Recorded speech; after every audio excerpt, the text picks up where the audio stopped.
defines a generation. Music is the soundtrack of revolution. Music is the soundtrack of movement. Music is the soundtrack of cause. There is an intersection of politics and pop culture that you didn't even know existed. There's some boy, some girl sitting in a cubicle along K Street, somewhere in DC, a boy, a girl sitting in a cubicle along a hill with a Capitol with a dome who has single-handedly decided what you wore today. Whoa. Mike Muse is an industrial engineer, a music executive, a political architect. He breaks down the intersection of politics and pop culture. This is the Mike Muse Show.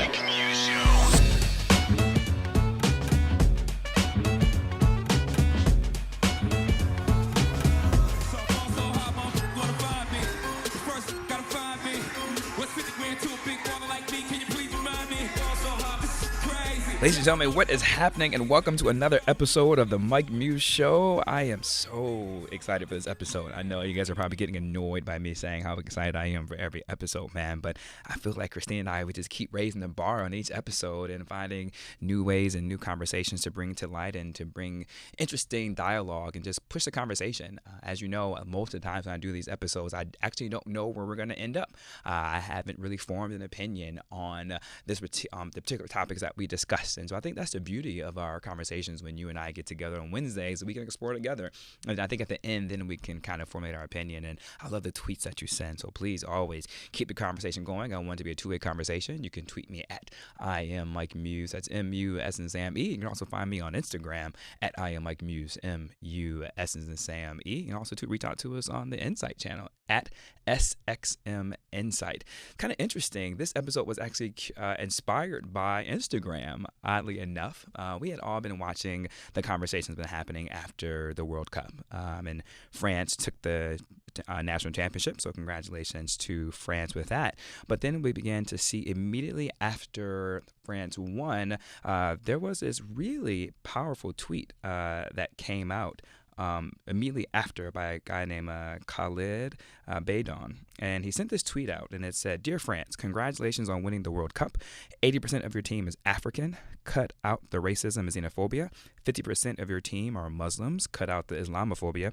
Africans and Muslims delivered you a second World Cup. Now deliver them justice." And as we all know, he's really talking about the political dynamics that's happening over in France. Also, not just in France, but in Europe as a whole, with all the refugees and immigration that is coming into the EU. There's been a whole discourse of, patriotism and nationalism, and it's no different really than a discourse that we actually are having here in the United States. And so then from there, it went on. So we heard Trevor Noah kind of picked up on that tweet, and he did his monologue last week, and he said that Africa won the World Cup.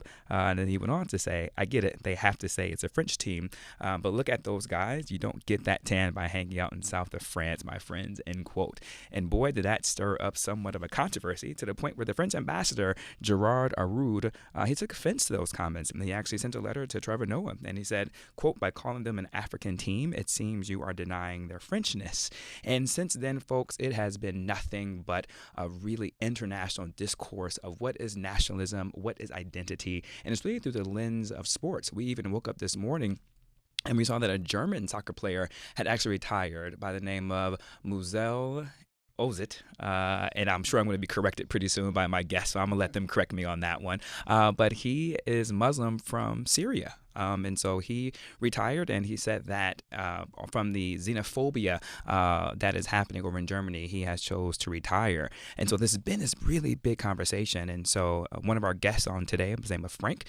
Franck lives in Germany. Franck was born in Cameroon, and he was raised in France, and now he lives in Germany. He actually sent me a DM on Instagram, and he wanted to know what was my thoughts on the French team and the French ambassador's response to the national team. And I said, wow, this is something here. I think I need to create an episode about it and bring Franck on and bring a couple other gentlemen onto this conversation. And so let's just begin this conversation and really get going. And I really thought it was interesting because here in the United States, you know, we do live in this hyphenated society, in this hyphenated world. And in this hyphenated world, we identify by, you know, our backgrounds, our origins, right? So you're African American, or you're Black American, you're Hispanic American, Latino American, you're Asian American, you're Jewish American. So then we even get to religion. Asian, and then you're Muslim American. And so in America, there isn't nothing to it about this identification of it, but we are too experiencing our own form of xenophobia, Islamophobia, homophobia. So we're having all those phobias here too as well. So it's interesting how all these places are kind of coming together into one.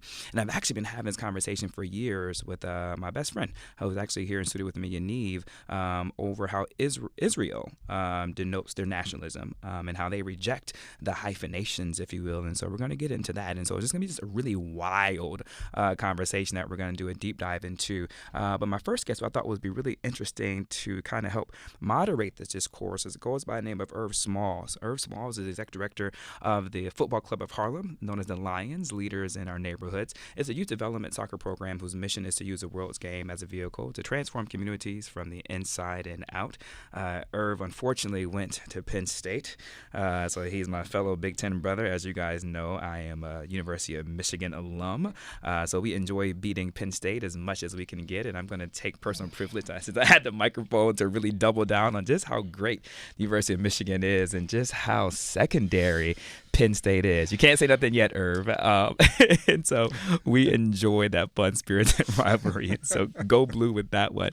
But with that being said, though, Irv, with the FC Harlem Club, he has a partnership with the Premier League, Chelsea. So that's pretty big time, Irv. I see Penn State making some grounds. Good for you guys. Blue and white. Yeah. Kept it consistent. Yeah. But then also I thought it would be unique to have this process because he also has worked with Major League Soccer for a number of years. And so I think Irv really brings a unique perspective into this dynamic of not only working with Major League Soccer, having a soccer club that's based in Harlem, that sits in the intersection of the world by being here in New York, and also to having a partner at the Premier League of Chelsea. And so, Irv, welcome to the Mike Muse Show, man. Thank you very much. Did I get everything right about your bio? I'm really probably not happy about the introduction, but no, that's fine. I mean, it's okay that you have the Michigan connection. We'll work that out later. Listeners out there and fans of the University of Michigan, I need you to tweet at me some support right here, man, because clearly we're going to be going back and forth with these Nittany Lions. I see why you put the Lions in there then. It makes sense. It makes sense, right? Consistency, yeah. Even to the point of I joke with people and I said when Chelsea came over in 2012, so traditionally what happens, there's it's an ICC tournament, so a lot of different clubs come over and play, and so we usually get the calls, and we've had Manchester United and Rome and all these guys calling. Chelsea came over in 2012. They had just won the Champions League. We did a little event, and I usually sit down and I talk to them like, what is your long-term play in the United States? Let's see how we can work together. And I told them the inner cities is something that is untouched in the United States. That, you know, it's traditionally a kind of suburban white pay-to-play. If you have access, you can play. If not, you can't get into it. But the inner cities set the trends. And so part of the joke is they invited me to Chelsea in 2013. So I brought a guy with me from McKinsey, and his name's Yaniv Cohen. And Dan is not into soccer at all, but I needed someone just to balance it out so I wasn't like, I want to do this deal. And so we went out to the academy, and the academy sits about 45 minutes in Cobham away from London. And I was in the cafeteria, and we're sitting with some of the Chelsea executives. This door opens up. And all these guys come out. And I remember sitting there, I was like, so do you guys have a diversity initiative here? And they all started laughing. They're like, why do you say that? I was like, because that is an NCAA basketball team. That is not a soccer team. Yeah. Definitely not a soccer team in the United States. And I mean, all these guys were big. You saw all this diversity that we went so far to, on the wall, Chelsea had pictures of their academy.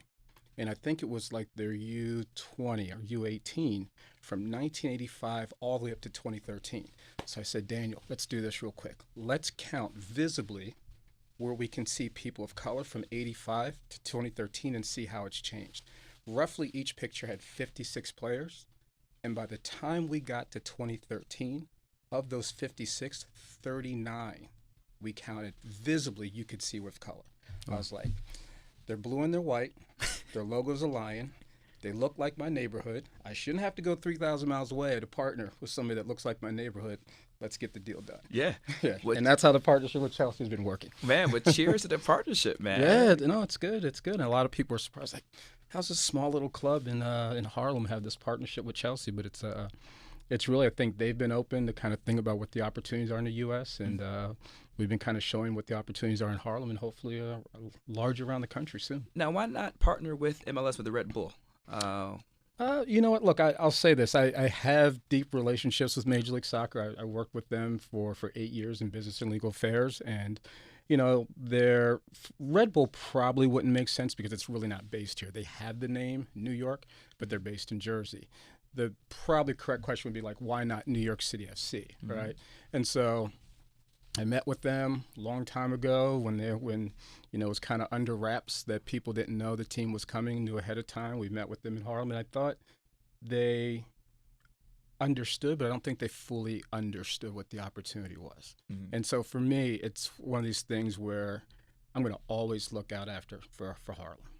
And I don't really, this may sound bad, but I don't really care how much money you have. Like Harlem, you don't get in for like, we'll bring a player by one day, give you some little mini balls, and take some photos. Like, nah, we're not doing that. I need real value. You know what I mean? And I don't know if that was understood at the time. What I find interesting about that dynamic is that you went overseas to the UK. And then the UK was able to really understand the importance of diversity in pipeline and the value of partnering with the club organization in Harlem. Right. We're here, and you had organization right in your own backyard who had difficulty seeing the challenges of that, which makes it no different than a conversation, how I started the conversation off with in terms of our own issues that we have here in America. And I'm not knocking any of the MLS teams right now whatsoever, but in the sense of how we actually see diversity, how we see inclusion, what that really means, and really the whole like othering approach, if you will, in the close proximity to power.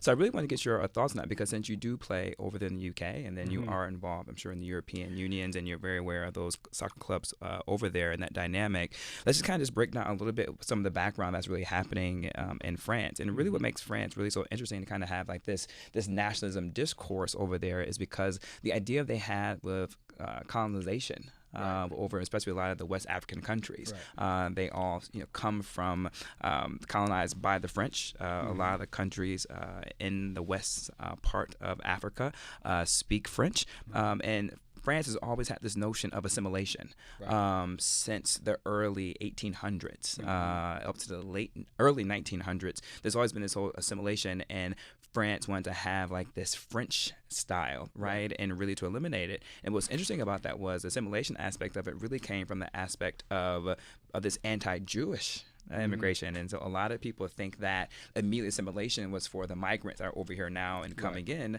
but really it was to stop the flow, not so much stop the flow of the Jewish immigrants that were coming in, but to make sure that a race war didn't begin with the Jews that were entering into France, and to make sure that they began to assimilate to the customs and ways, and really creating this oneness of culture when it came down to France. So then you move the ball forward, and now you're looking at it from the sense of Africans and Muslims, again challenging the notion of what does it mean to be French. And so it's not really a surprise to us. I think some of us are learning that it's a surprise in terms of how the French ambassador responded, but if you understand the history and the lineage of it, there always has been this assimilation. Talk to us a little bit from your perspective as coming from having experience in MLS, partnering with the UK Premier League, dealing with these type of clubs. How have you seen assimilation? How have you seen firsthand how these players are treated? Right. Well, I mean, I would say this first in speaking as it relates to kind of Major League Soccer. I mean, I think from a diversity standpoint, they have been doing a really good job in the sense of getting more players of color involved. There's a real serious movement right now where they had a lot of I would say Latin, Hispanic immigrants and South Americans who have been coming in to the United States playing for the teams. If you look at Atlanta United, a large amount, that their whole strategy is basically, he's a former Barcelona coach who's running that. So his whole strategy is bringing those opportunities there. What we've seen, I think what's unique about our club is our club has a lot of immigrants, right? And a lot of those players are from African countries. And that was another reason why the partnership kind of made sense to me, because you see that in Chelsea Football Club, when they're saying to me, we're looking for those best players. We found out that often you'll find these players, our players, even what we've kind of understood in Europe, is that there's still this deep connection to your roots. As you might be aware of, there's in Africa, there's a tournament called the conference CAF, right? So CAF is a tournament that every year, it's very interesting. It can totally disrupt the Premier League for a couple of weeks because they all leave the clubs they're playing for, and they go back and they play for their countries. And you've heard statements over the years from some teams with like, that's why we need to keep fewer Africans on our team because when they leave, they impact our club, that sort of thing. But what I've sensed is this sort of identity and pride to your country, even with some of our players. Our season ended last year. I can tell you right now, 4 or 5 players who are in Africa, they use the summer to go back and be connected. And I'll ask them, like, what is this thing? Because I'm not originally from New York. So it's the first time I've kind of seen this a lot.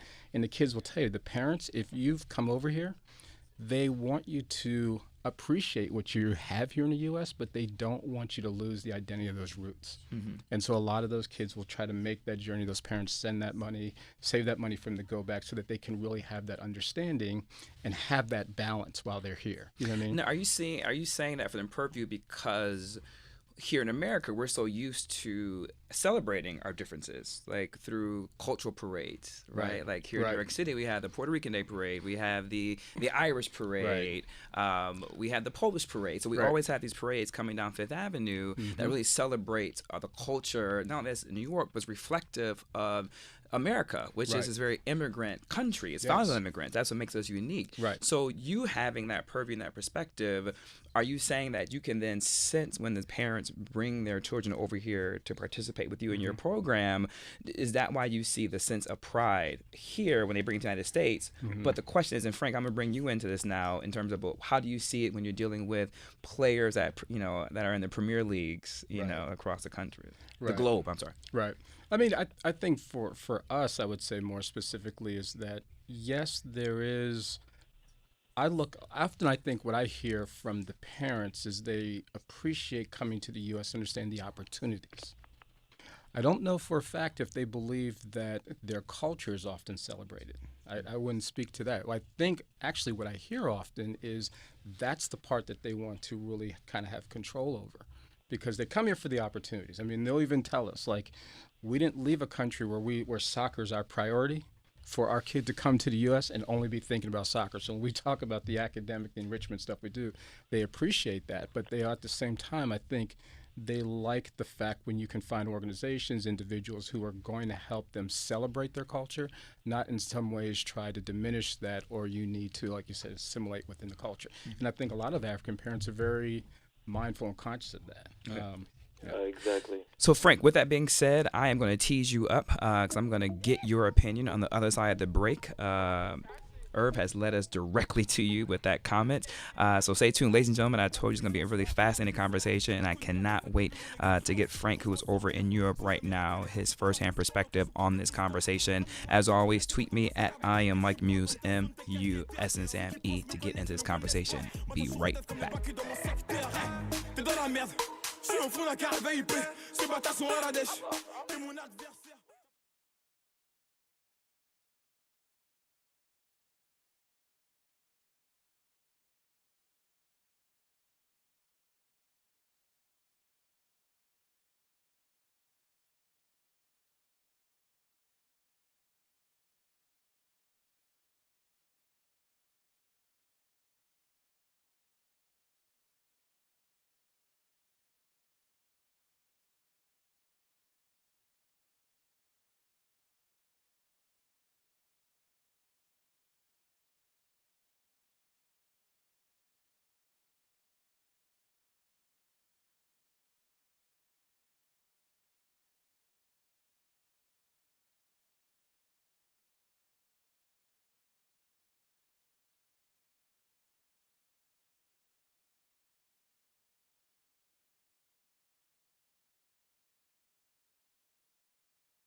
Ladies and gentlemen, we are back. Thank you for coming back and joining us. Man, the tweets that are coming already have been really fascinating to see how you guys are really engaging in this conversation as we begin to go further. But before I do go further, I actually made a misstatement regarding where Mesut Ozil is actually from. And our in-studio guest, Yaniv from Israel, he corrected me, and that is not from Syria, but he's from Turkey.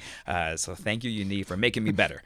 I appreciate that. And then really doing the break, we really worked on my accent. So Mesut Ozil, the German player who is Muslim, who decided to retire today from the Germany football club from all the xenophobia that he's experiencing. And as we left off, audience, Irv was really leading us to the conversation about parents in other countries in terms of, do they feel their cultures are being respected? And I couldn't think of a better person who's really the muse behind this. And Frank is the one who literally hit me up on Instagram and asked me what was my thoughts on this whole dynamic of French nationalism versus the African players that have participated to bring France to victory in the World Cup.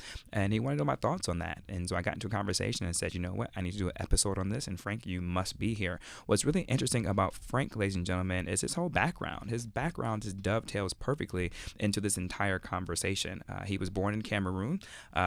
He's a French national now living in Germany. Frank's father brought him to Europe at a very early age to really kind of focus on education. Where then Frank lived with his aunt and his cousins. And then since then, man, Frank has moved to Germany with his wife and his two daughters. And Frank is a sports enthusiast and has most recently worked in advertising companies, really focused on sports marketing and sports advertising. And so, Frank, welcome to the Mike Muse Show, man, all the way from Germany. Thanks, Mike. Thanks. Yeah, Germany is great. Yeah. How do you feel then about Mesut Ozil retiring, man, from Germany? I found it sad. I found it really sad because here in the news, the Germans are just, it's like they're taking shots at him because he left the team.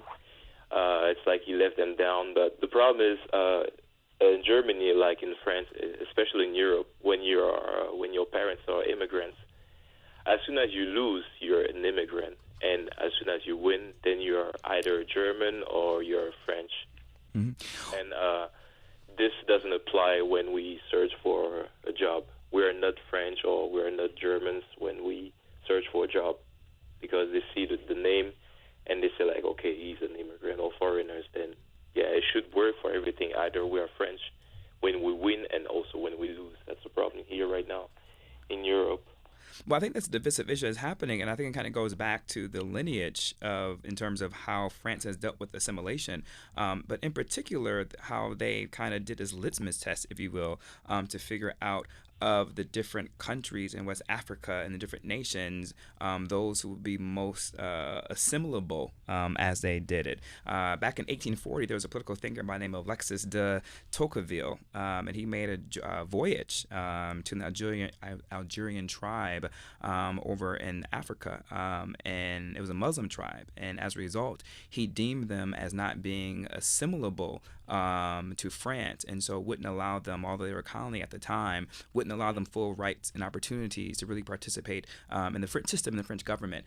So even back then in the 1840s, that's when you began to understand this othering and this xenophobia within the Muslims. And so when you understand how that permeates a nation, even now to this day, you begin to understand why Ozil will actually not feel comfortable with that, and to really learn that this isn't from anything new. So from your perspective, Frank, just as a fan, you know, you live in Germany, you live in France, you're from Cameroon, African nation, African descent. Where do you stand with the French ambassador? Do you agree with the French ambassador's statements by saying that these aren't African athletes or not African players or French players?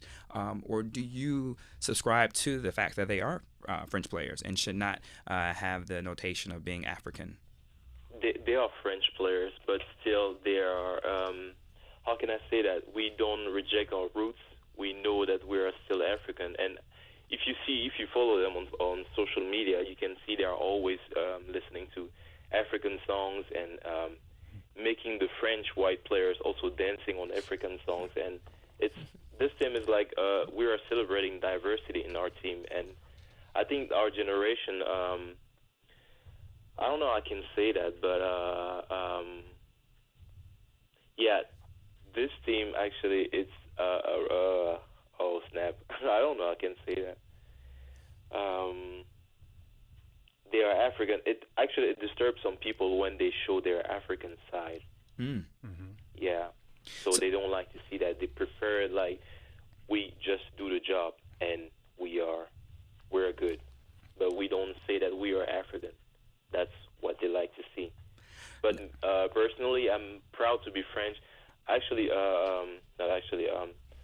The story French heard Africa, but it's a long time ago. I'm not saying that we should forget the past, but we should try to move on and find a way to live better together. And that's why I'm also proud to be French. And I think these players are also proud to be French. And what others say, it's not really our problem. So, Frank, over here, as you know, we hyphenate, and, we take that with pride, Jamaican American, Black American, African American, Hispanic American, Muslim American, and so it's a sense of pride and our identity. In France, is there this notion that one has to choose? Can one be both? Can one be African and French? Or is there a negative connotation in the public square, if you will, to say you're both African and French, or you're French African? Is there a negative connotation that comes with that? It depends from who. I mean, actually it depends from who. You ask, like, if it's the government who's asking this, or if it's, like, regular people in the streets who are just saying, like, are you both, or you're strictly French? Are you asking me? I guess both sides, like from the government or just from the public opinion. You're not coming on as an extra Frank. You're just coming on literally just as a French nationalist who lives in Germany, who's a big soccer enthusiast. And so feel free to just state your opinion. There's no right or wrong answer here whatsoever. Yeah, you can be both. I am both. I'm French and I'm also Cameroonian. So yeah, you can be both. It's not a problem. Mm-hmm. Well, Frank, with that being said, now we see the rise in conservative movements and right-wing movement that's happening over in France right now. We witnessed it with the most recent election with Le Pen. Do you believe with that type of rise in right-wing politics and political discourse that is on the rise, is that where you think a lot of this tension is coming from, is because of the rise of the right? No, I think people are just too lazy to go vote. She will never win. That's something we have to be clear. She will never win. I'm sorry, not in terms of I don't want to make a determination on whether or not she should have won or not, but just the fact of that conservative right-wing rhetoric is starting to permeate the political discourse, if you will, over in France. I'm just wondering, does that add to the tension of immigration? Does that add to the tension of xenophobia? Does that add to the tension of being a Muslim in there? Yeah, of course it does. Okay. So with that being said, Frank, here in America, and I'm going to kind of just do family talk just for a second. As my listeners know, I'm a big fan of family talk and being honest and being direct with it. When we, Black Americans, when we watch a sporting event and we watch any competition, and if we see that one Black person on the team, I could have never even watched it. I mean, it could be an equestrian game. And if I see a Black person on the horse, I'm automatically rooting for that Black person because I'm like, yo, I didn't know Black people did equestrianism, so I got to root for him, right? Or her.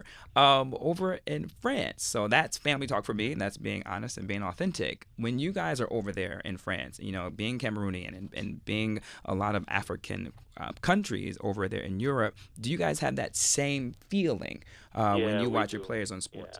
Yeah, we do. Yeah, we also root for the Black guy. No offense to the others, but we have to root for the brothers and sisters.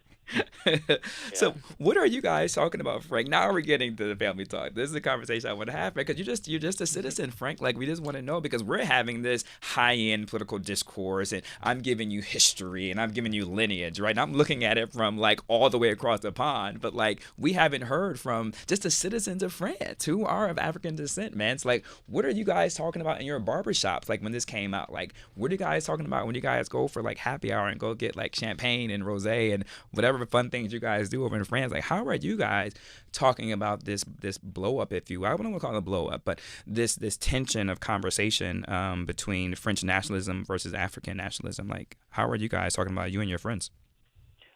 Actually, it's nothing new to us, but we were the thing we were mostly talking about was like the other country's reaction. This was shocking to us because as African descent, we know that friends consider us as African as soon as we lose.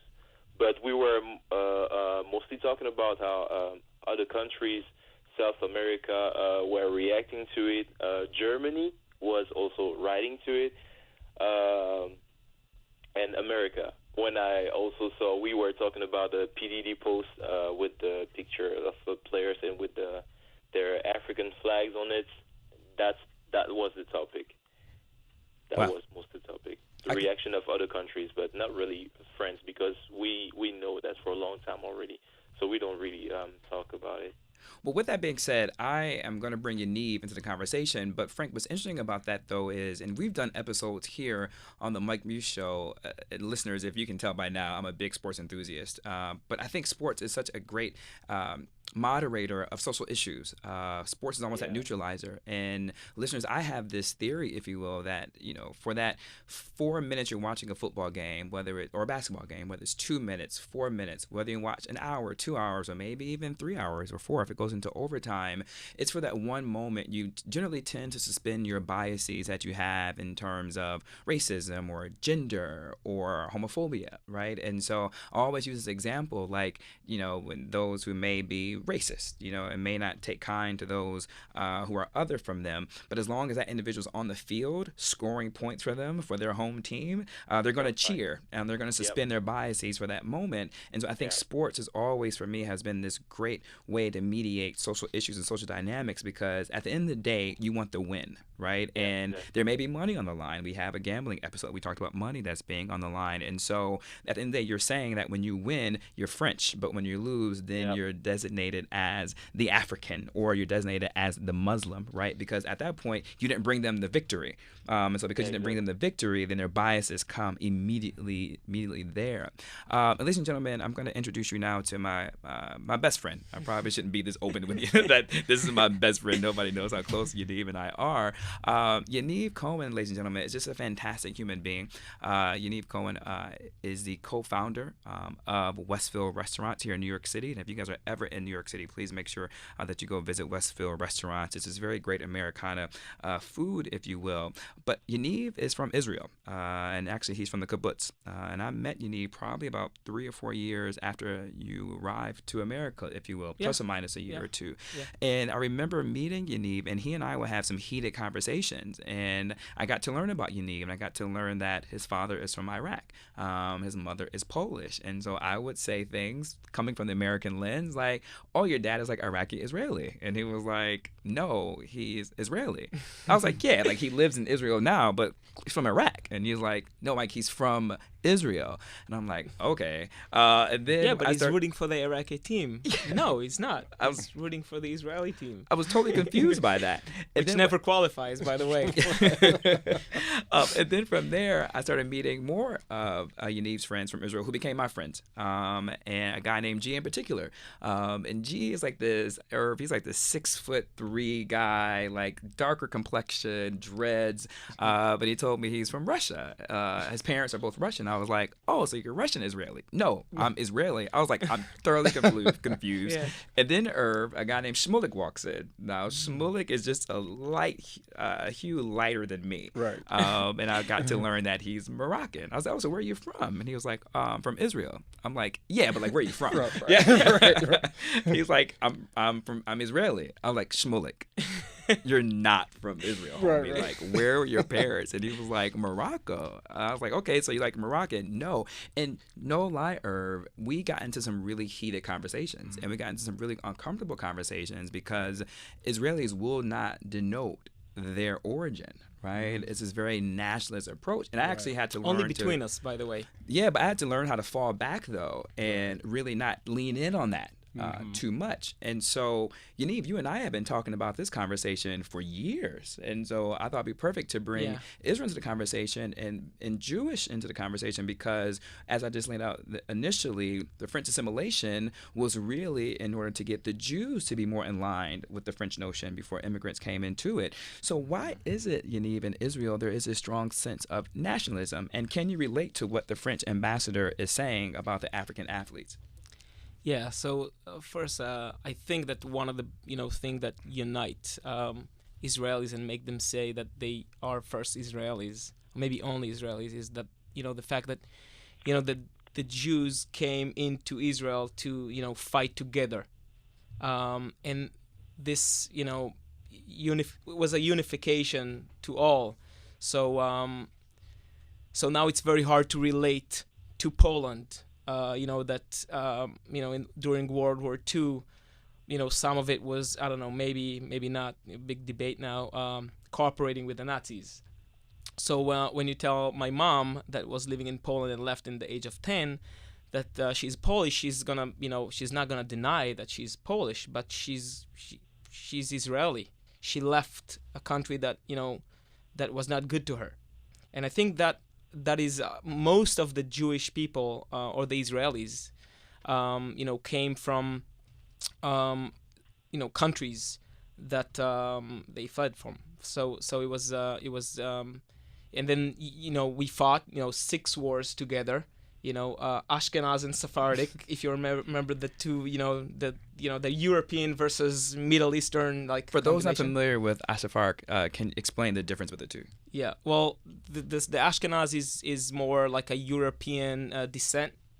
The Polish side of it. Yeah, Polish, Russian, Eastern Europe. The Sephardic is more. Yemen, Morocco, Iraq, Syria. The darker olive skin complexion. Yes. And it was a melting pot. So everybody came together and fought together, to defend themselves. And this is why, you see yourself as Israeli, because you fought together for the state of Israel. Well, can you understand then the French ambassador and his statement that they're French athletes, they're not African athletes? Can you relate to that? With that understanding of what an Israeli is, can you sympathize to what the French ambassador was trying to communicate? And there's no right or wrong answer. No, I know. I think it has. There's a good point where a country like France, who welcomed. Some say with happiness, some say just had to accept, but people from Africa. And they were able to support them, some of them for the better.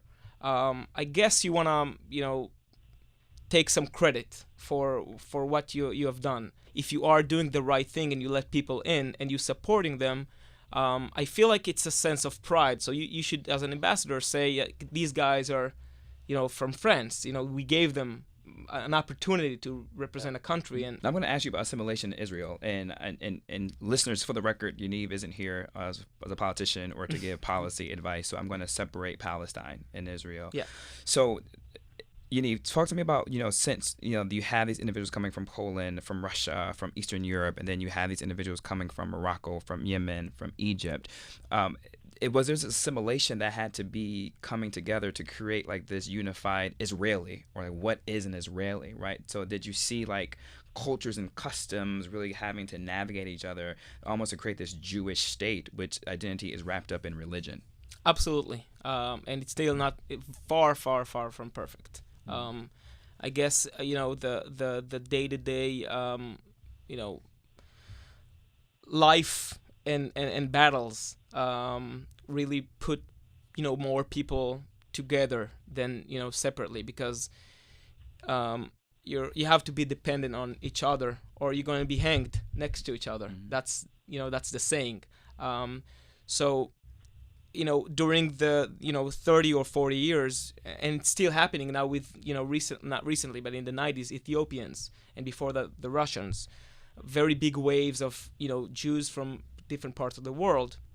So whenever they come in, it's always a struggle how to accept them and how they see themselves. In Russia, they call them bad names, because they were Jewish. In Israel, they call them, well, you're Russian, you're not an Israeli. So it's not perfect. You know, we have this inner conflict every day. Racism, you know, it's a constant battle. But I guess the physical size of Israel and the fact that he had to really go into war with its surrounding countries made it unified. You know, something that maybe didn't happen here. I don't know. Yeah. Well, it's interesting. So Franck and Irv, I'm going to bring you into the conversation now because Yaniv has kind of brought up a really good, interesting point about, you know, we're talking about assimilation now. We're talking about coming togetherness. We're talking about your identity as African, playing for these European countries, and we're talking about your Muslim identity, playing for like these Anglo-Saxon or these Christian, you know, value-led countries, if you will. Irv, with you working with youth, right, and I'm sure every youth, I should say, who's a part of your club has aspirations to play either from the Major League Soccer team or, let's be real, one of the Premier Leagues. Right. That's where the big money is. They're watching this conversation unfold. How do you talk to them about this discourse? Right. Are they having this conversation independently amongst themselves? How do you prepare them in terms of having to be aware that these countries may or may not be as welcoming to your heritage and your dynamic of you identifying your origin first? Right. And so we absolutely do engage a lot of our boys about discussions like this. And I would say this, you know, first and foremost, around this World Cup, they were discussing it themselves. This day and age, the great thing is that, you know, you're communicating with most of these kids, not like back in the day where you get everybody in a room and there's a discussion. It's literally sending an article over Facebook Messenger, it's sending it out, and they're looking at it and they're discussing it. You know, what's important is you have these young guys who obviously want to play soccer. What we're trying to teach them, really from our standpoint, is really believing in yourself and being confident in who you are. That's not the responsibility of the league. It's not the responsibility of the team. You know, when you see those players who are Muslim, who are giving thanks before they step on the pitch, that's their choice. That's what they want to do, you know. And so what we really want those guys to understand is, like, first and foremost, know who you are.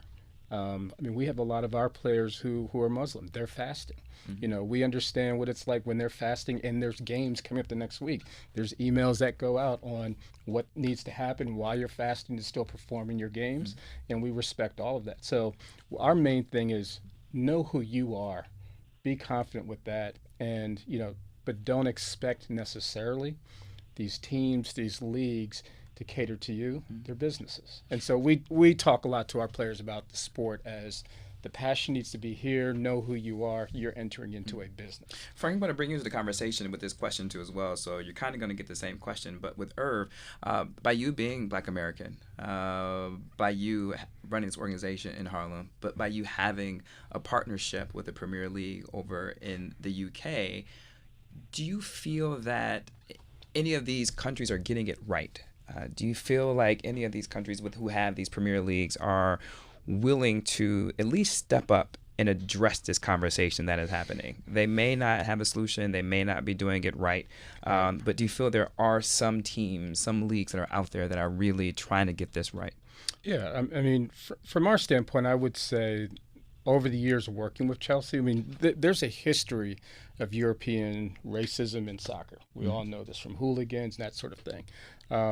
With Chelsea, I've definitely seen through different programs that they have in the foundation to really focus on trying to have people be understanding of different cultures and being mindful where people come from. You know, I definitely can see that if you go back into histories, Chelsea, other clubs, you'll see a lot of different issues, but there has seemed to be a need to try to be understanding in this day and age. So I think they are trying. Whether personally I believe, do I think they're losing sleep over it?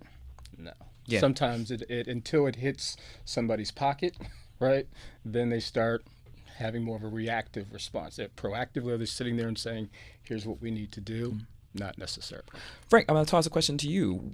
I'm sure, did you play soccer growing up at all, Frank? Yeah, I mean, in Africa, you start with soccer because we don't get the infrastructure for playing basketball. So soccer, it's easy to for access. And That's yeah, even interesting, Frank. And that's going to be for part 2 of this episode. So I definitely want you guys to come back in the sense of how other countries are able to play soccer because of the access for it. But here in the States, it's an economic divide when it comes to soccer in terms of how we equate class to soccer here in the States. But it has a different meaning in different countries around the world with that. Well, Frank, as you see young Africans who are living in Europe, who have dreams of playing in one of the major leagues right now, do you sense a frustration or disappointment that they may be entering into a league that really doesn't value their identity? And is that of concern that parents may be having, or that these young men may be having as they grow into their athleticism within soccer? It definitely concerned the parents, but the youngs, the players, I don't know really, because I'm not a soccer player.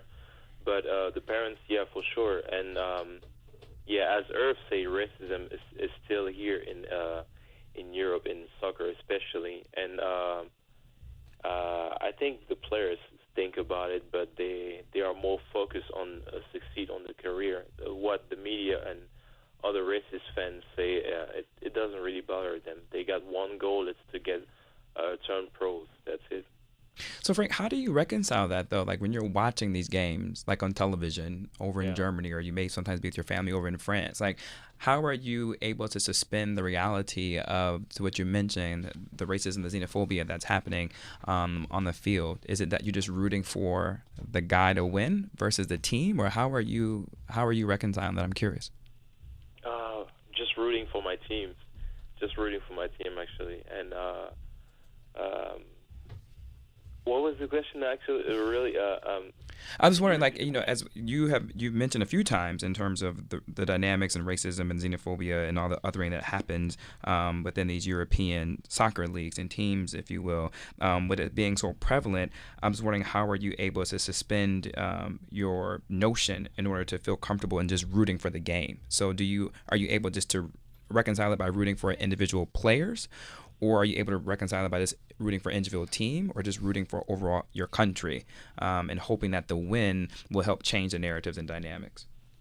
Overall, for I'm just rooting for my team, and I don't really focus on the negative side of it, because if you just let it get into you, then you won't have fun, and you won't enjoy the game. Mm-hmm. Well, with that being said, Frank, like, how did you go, man, with this World Cup, man? France, Germany, since you split the baby. Like, how did that work out for you, man? It was hard because I was in Germany. They were losing. I couldn't go outside with my French jersey because I thought that would be disrespectful and dangerous. Yeah, and dangerous. But no, German, they are fine. They are not that crazy. No, I know. I just thought that would be disrespectful to go out with my jersey. So I just put my jersey in a bag, wear it at work, so I could a bit make some fun of my coworkers, and then took it back in the bag, and then went back home, wear it again in my streets. So yeah, people, and I was screaming very loud here when we won. I can only imagine. So the whole neighborhood could hear I was here, the only one. Yaniv, man, who was you rocking with in the World Cup, man? I just like players, I guess. Who's some of your top players? Give me your top 3, and I'm gonna see if Irv agrees with your top 3. Well, it's very hard to choose because you can't compare a goalie with with a striker. Yaniv, so come I'm on. sorry, I don't want to make it complicated. I said that you weren't political, and then you give me a political answer. So now I might have to ask you about Palestine now. Okay. So I love the two midfielders for Croatia. I feel like what are their names? The names is Luka Modric. That's the first one. He's good. Yeah. And Rakitic. Yeah, these are two. One is playing for Real Madrid. One is playing for Barcelona. Yeah. Right. Both of them are the anchor of their team. Their clubs. Got it. And give me a third. The third one would be, I guess, the Belgian Eden Hazard. Oh, dope. Irv, do you like that list? Do you agree with that list? Is that I a like good that top list. 3? That's a really good list. People with soul. You just can sense the soul, behind and the effort and the energy and they give everything they have, and it's just it's more than the glamour. Yeah. They don't have shoe deals, and them playing for their teams and their countries. And Damn, Irv, I was trying to let you get away with the softball, bro, but you even mentioned shoe deals, man. I know you got some crazy partnerships over there with Nike, man. So I don't know if your top 3 is going to be Nike endorsed soccer players. It's so funny because that was the conversation that we recently just did an event with Nike down our field, and we were talking about World Cup, like, what teams are you watching? And I named my 3 teams. They're like, and of course Nike's like, oh, all Nike clubs, smart. I was like, well, the Nigeria kit just took off. Yo, Nigeria kit is amazing. I was about to mention that on your shirt, man. And the way Nike sent it to me, the box from Nigeria. Now you're just bragging, bro. It was unbelievable. Now you're just trying to brag too much, Irv. But you can come back, Irv. You know, You're already like, invited back, Irv. But honestly, Frank, Mbappe. Like, okay. He's from Cameroon. Cameroon. And I think he really is the future. I like him, and I tell our kids to look at him. He doesn't say much. He's got a little celebration and acknowledges his brother, and he's just talented. You know what I mean? Like that's the future. That's what you want to see. That's what I tell our kids. Like, look at him. Look at Rashford. Look at some of these young guys that don't necessarily need to be brash, but like, you know. Yeah, he's really mature, and you heard what he did from his money. Yes, he donated all of that to charity. Yeah. That's just very mature for a young age. Like, just impressive, you know. Well, Frank, since you chimed in on that, I'm not going to give you your top 3. I want to know, how do you feel about Ronaldo? What do you think about that move that happened? Give me your thoughts on that. Close this out, baby. Ronaldo moving to Juventus? Yeah. I don't really watch the Italian championship because I hear just a lot of racist stuff about the fans there, but it's good because he's gonna meet Matuidi, a good French player. So I'm curious to see how they will play together, and hopefully Zinedine Zidane, the assistant will be the coach in December, and another wish is that Karim Benzema join them. Nice. Yeah. Well, who's your favorite player right now then? I thought I was give you a softball, but you took it back there. So give me your top 2, Frank, to close this out. Top 2, Mbappe is number 1. Okay. Eden Hazard is also. I was rooting for him as the best player of the World Cup. Eden Hazard from Belgium. Well, it seems like by consensus, Mbappe seems to be the top player because 2 of our 3 guests have named Mbappe. Yaniv, I think you got muscled out. Not who was the best. Oh, now you want to split the baby, Yaniv? Yaniv, you're this political thing, man. We may have to go back. I may have to talk about this 2-state solution thing, man. I didn't know you were such a politician right now, man. Well, guys, man, literally, I think we should come back and do part 2 of this episode to go further. And I think we should do more commentary on soccer games. And listen, do not hold me literal. I know it's football, but here in the States we say soccer. And Frank, thank you for indulging us and letting me say soccer. I know it's been hard for you to hear me say soccer when you call it football. But Irv, your team is doing some amazing things. How can people reach out to you? How can people learn more about FC Harlem? Yeah. Well, look, I would say definitely follow us on Instagram. It's and give it to FC us. Harlem. Yes, and please just check out our website.